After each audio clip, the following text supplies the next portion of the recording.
Today I chose to drive the Golf, and I get to replace the headlight bulbs for the first time because they're out. I'm gonna go in here and see what the store has for me. As luck would have it, I do have the oddball Mark IV. Mine being a 1999, it takes these H7s in both the high beam and the low beam. The later Mark IVs don't have this. I know it changed over, I don't remember what year, but I decided to get all four and replace them.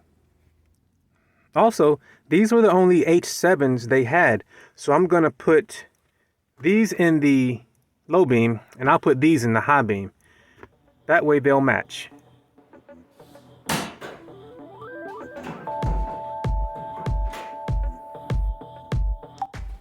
To get access to the headlights, I think I need to remove this.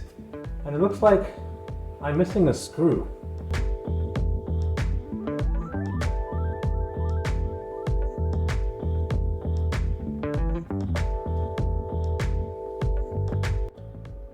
I don't know if this is because I need to replace my battery tray situation, but this panel isn't coming up and it is hung up right there. So I'm gonna have to, wiggle it that way and then get it up. I imagined that it would just come up, but I am not so lucky.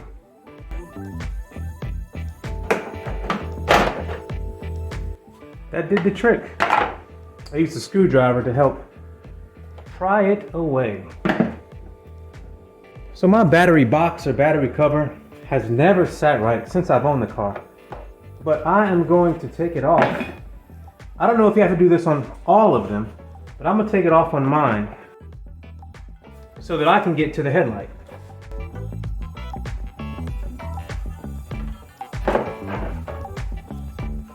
So yeah, that gives me plenty of room. I imagine that you should not have to do that, but who knows?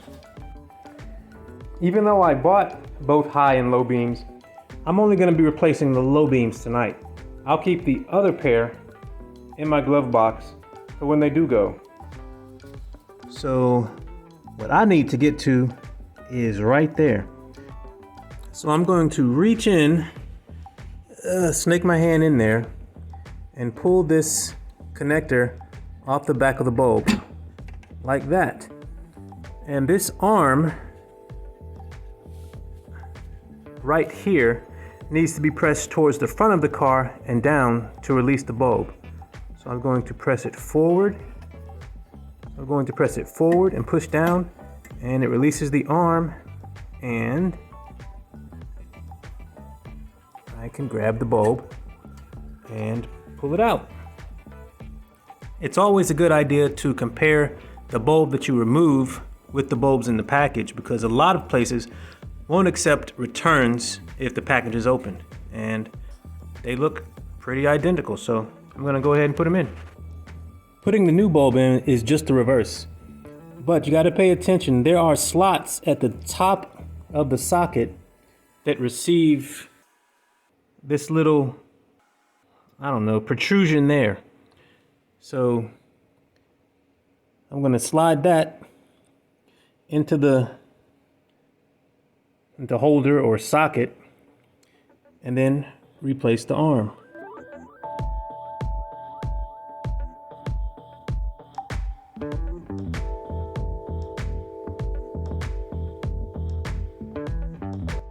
All right, now you can see the bulb is placed properly in the, I'm gonna call it a socket. I don't know if that's the proper name for it, but now I just need to replace the arm. I can snake my hand back in here. To lock the new bulb back in, you do the opposite of what you did to take it out. You push the arm in and up, and that secures the bulb. So now, just reconnect the plug.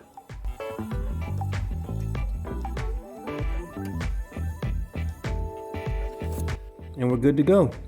I'm gonna play the same game on the other side, but it'll be a lot easier because the battery's not in the way. One more thing before I move on to the other side. This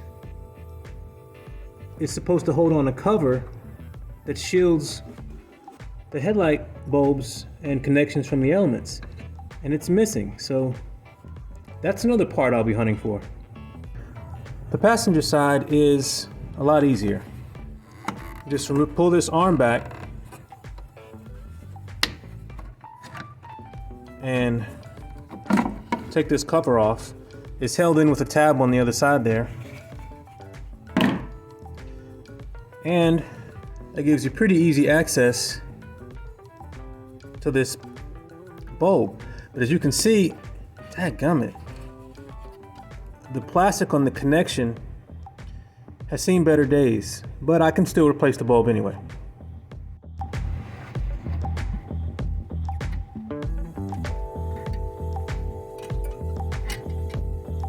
So the yellow was on top.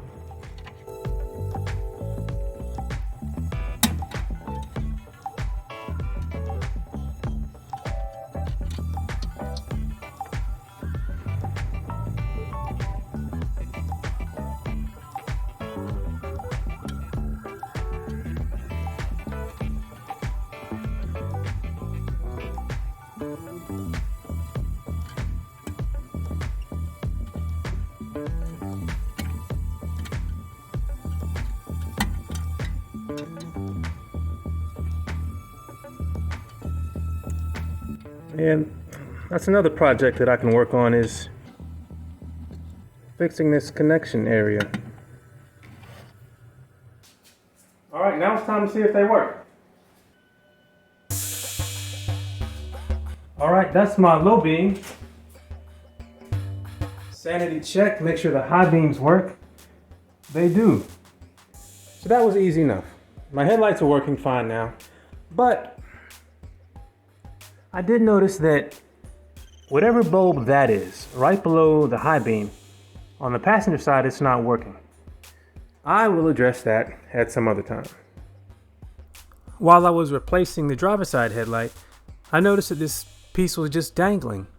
It was just a turn signal and it was easily reconnected, but these are the sort of things I'm always encountering on these old cars. I still need to address the connector on the passenger side, but as far as the cover on the driver's side goes, luckily there was one for sale on eBay for $16 and change. This will save me a few bucks from buying a new one, so I'm gonna order this. Thought I was done with the video, but then this showed up a couple days early, so I'm gonna go throw it on. I took the battery out so that I'd have more room to work, but only took a few minutes and now the cover is on. Once again, this was a simple task that revealed other issues that needed to be addressed, but luckily this time it wasn't that bad.